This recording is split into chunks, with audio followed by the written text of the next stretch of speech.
My channel once again অনেকেই রয়েছেন B Ed fourth semester 2021-23 session. অনেকে জিজ্ঞাসা করছেন যে বিহার স্টেট যে পরীক্ষাটা 2024 তাতে আপনারা অংশগ্রহণ করতে পারবেন কিনা।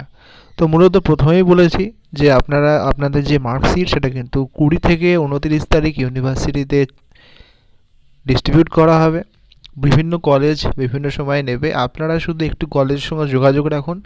আপনাদের কিন্তু অলরেডি মার্কশিট দেওয়া শুরু হয়ে গেছে। এবার দেখে নেবো যে আপনাদের লাস্ট ডেটটা কবে। তো এটা হচ্ছে অফিসিয়াল নোটিফিকেশন বিহার স্টেটের। এখানেই আপনারা কিন্তু সরাসরি দেখতে পাবেন যে আবেদনের শেষ দিনটা কবে।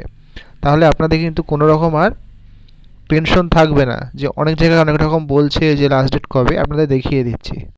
আপনাদের অনলাইন অ্যাপ্লিকেশনে যে ডেট সেটা দেখুন, সেটা দেওয়া রয়েছে 14/12/2023 থেকে 4:30 থেকে 2 জানুয়ারি 2024 পর্যন্ত। এবং हेडलाइनটা একবার দেখে নিন।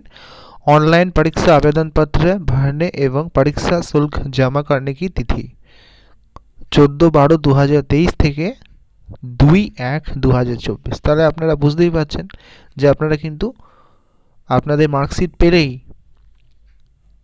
অ্যাপ্লাই করতে পারবেন। এবং অফিসিয়াল ওয়েবসাইট এখানে দেখে নিন, এখানে দেওয়া রয়েছে। এই অফিসিয়াল ওয়েবসাইটে কিন্তু আপনারা যদি ভিজিট করেন তাহলে সেখান থেকে সরাসরি কিন্তু আপনারা অ্যাপ্লাই করতে পারবেন। সিলেবাস বলছেন, সিলেবাসটা অবশ্যই দেখে নেবেন।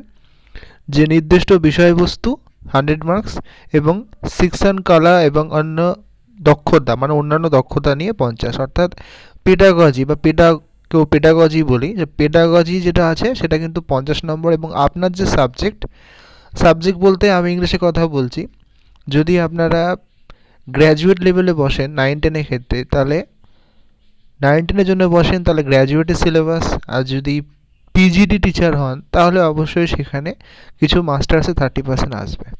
তাহলে মাস্টার্স এবং গ্র্যাজুয়েট লেভেলে যদি ঠিকমতো পড়াশোনা করেন যে বিষয় হোক সেখানে 100 মার্কস।